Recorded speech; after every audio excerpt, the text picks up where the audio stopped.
तो पहले कच्ची छत डालते हैं।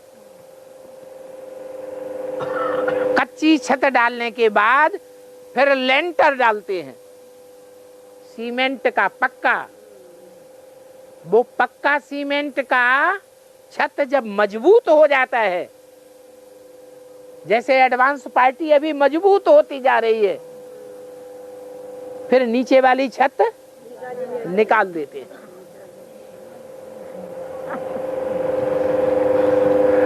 और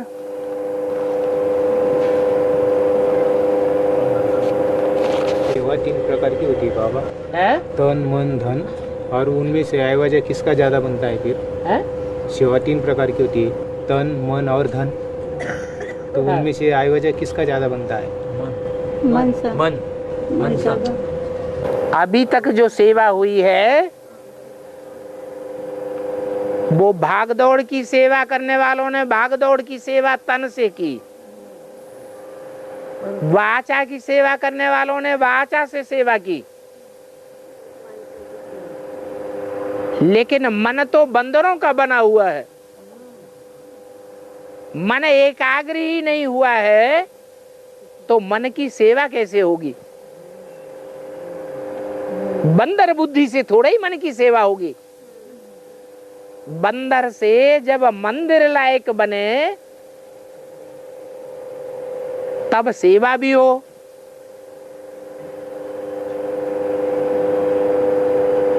तो वो सेवा तब होगी जब 11वीं इंद्रिय मन पावरफुल हो जाए,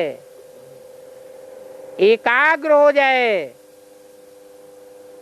इसलिए दुनिया की कितनी परसेंटेज आत्माएं अभी ज्ञान में चल रही हैं? ना के बराबर कहें या बड़ा परसेंटेज है?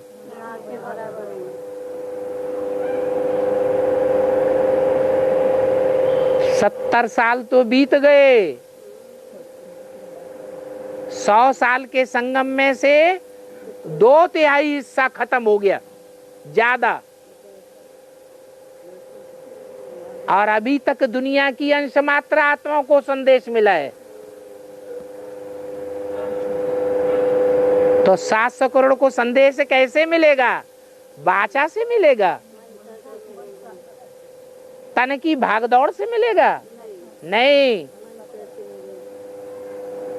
वाइब्रेशन की शक्ति से मिलेगा। वाइब्रेशन को कंट्रोल करने के लिए मनसा की एकाग्रता चाहिए।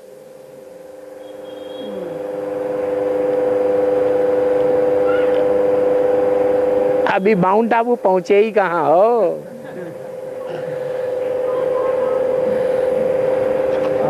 है? जब स्वर्गीय संगठन तैयार हो जाएगा तो समय कौन सा पकड़ा जाएगा? है? मतलब जिसको जन्नत कहते हैं या फिर स्वर्ग कहते हैं, तो फिर वो समय कब से गिना जाएगा?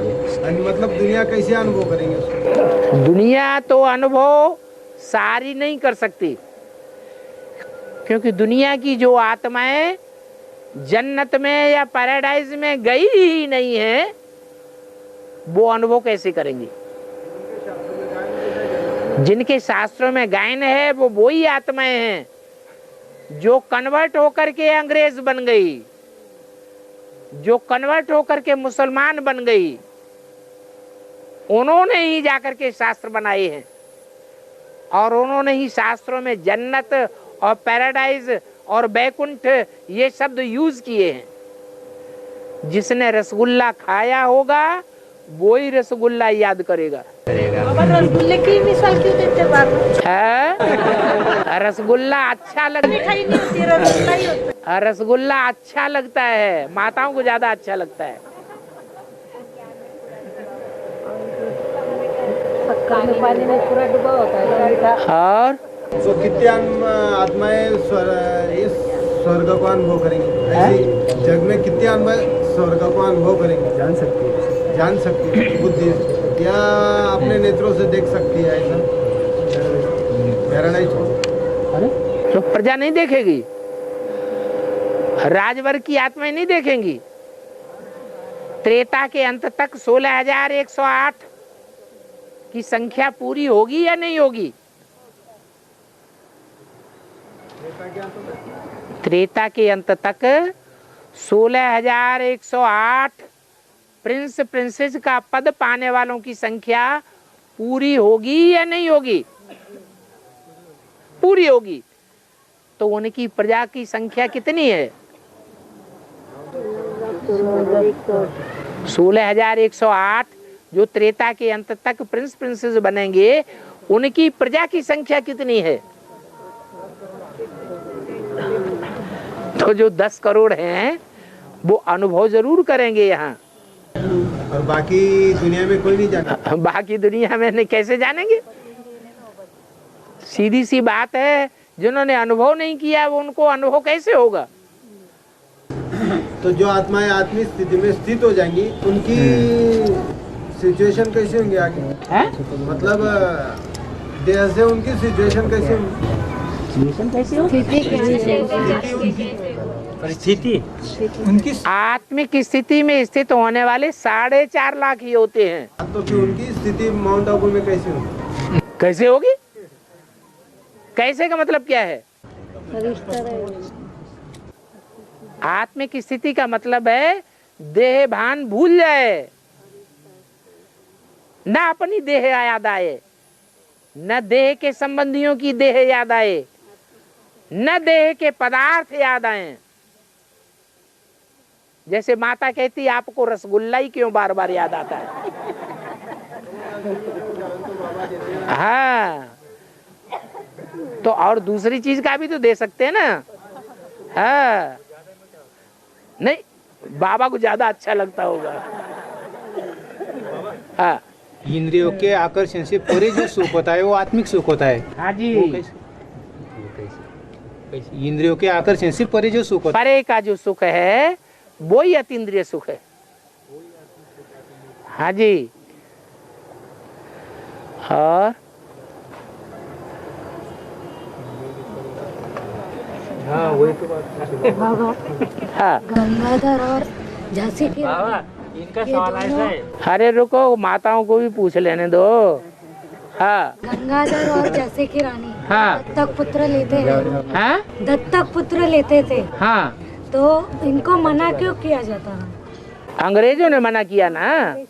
अंग्रेजों में तो ये परंपरा ही नहीं है दत्तक पुत्र लेने की। ये तो भारत की परंपरा है जो भगवान ने आकर के डाली है। कौन सी परंपरा? कौन सी परंपरा? गोद लेने की परंपरा। भगवान आकर के खुद गोद लेते हैं बच्चों को। ये भारतीय परंपरा है। ये दूसरे धर्म के लोग इस परंपरा को क्यों मानेंगे? उन्होंने भगवान बाप को पहचाना ही नहीं। भगवान बाप से वो स्वर्ग का वर्षा लिया ही नहीं। भारत में भगवान आता है, दूसरे देशों में तो भगवान आता ही नहीं। तो वो जानेंगे कैसे?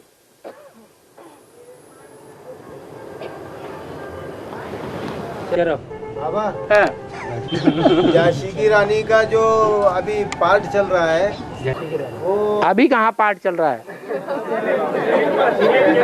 है?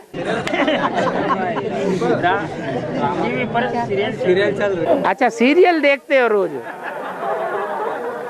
क्लास रोज करते कि नहीं करते? देखने के बाद सीरियल देखते हैं। है? वो देखने के बाद सीरियल देखते हैं क्या? वो जो पार्ट है राम बाप का है, गंगाधर का। झांसी की रानी राम बाप का पार्ट है। गंगाधर का जो पार्ट है वो राम बाप का पार्ट हुआ। है? गंगाधर का जो पार्ट हुआ राम बाप का हुआ। अच्छा, चलो मान लिया। और मान लिया तो ये फिर तो आपने कह दिया, इसलिए आपका मान रखने के लिए मान लिया। आपने कोई प्रूफ तो दिया नहीं। बिना प्रूफ और प्रमाण के वीरता बताइए गंगाधर राव ने, वो तो बाप के अंदर ही है ना। वो तो दुनिया, वो तो वीरता शिवाजी के अंदर नहीं है, राणा प्रताप के अंदर नहीं है, और दूसरे जो वीर हुए हैं उन वीरों में क्या वीरता नहीं है? तो बाप से तो कम ही है ना। है? बाप से तो कम है ना बाप से कम है? उनकी वीरता। महाराणा प्रताप की वीरता बाप से कम है? महाराणा प्रताप तो बाप का ही पार्ट है ना वो भी। जितनी बातें आप बोल रहे हैं उनका प्रूफ और प्रमाण भी देंगे कि ऐसे ही बोलते चले जाएंगे? हाँ, तो नाम के काम के आधार पर नाम गिरता। अब बताओ कोई काम, दो चार बताओ, दो चार ऐसे काम बताओ जिनके आधार पर प्रूफ साबित हो जाए। नहीं, महाराणा प्रताप की वीरता ही बोलती है ना, उन्होंने जो काम किया है। फिर वही बात रिपीट कर रहे हैं आप। तो आप उसी बात को बार बार रिपीट क्यों कर रहे हैं? हमें तो प्रूफ चाहिए, आप प्रूफ निकाल के दीजिए।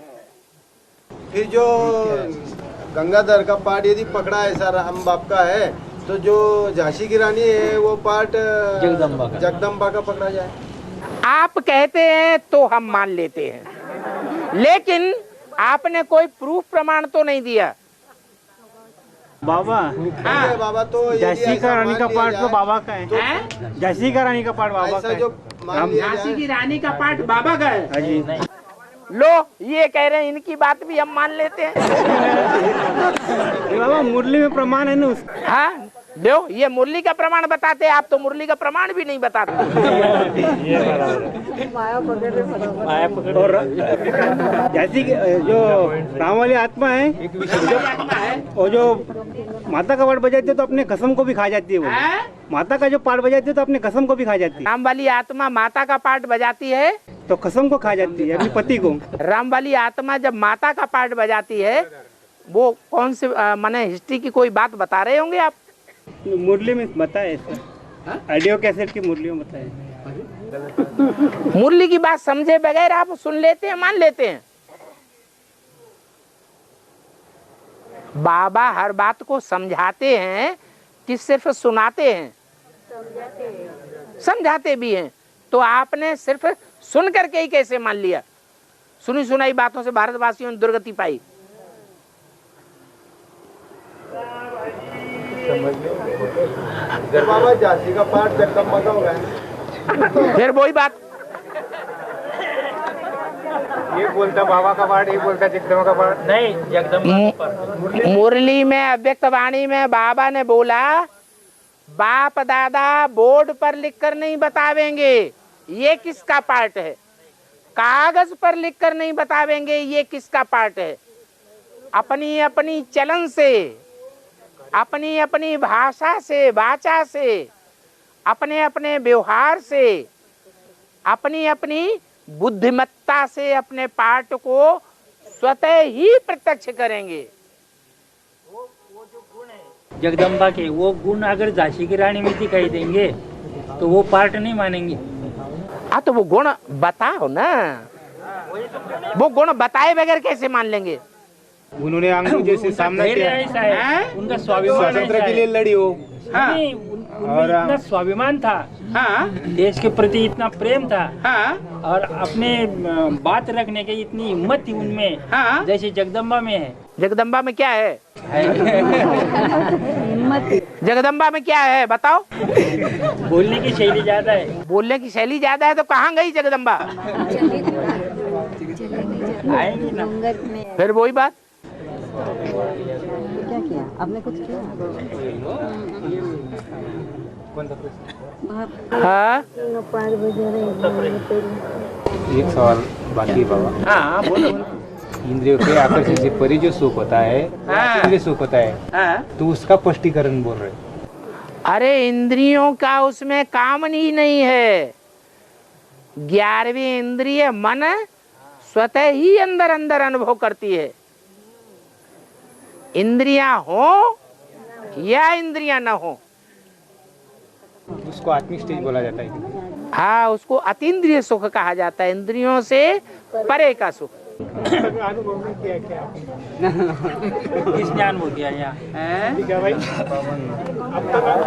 हाँ, ओम शांति।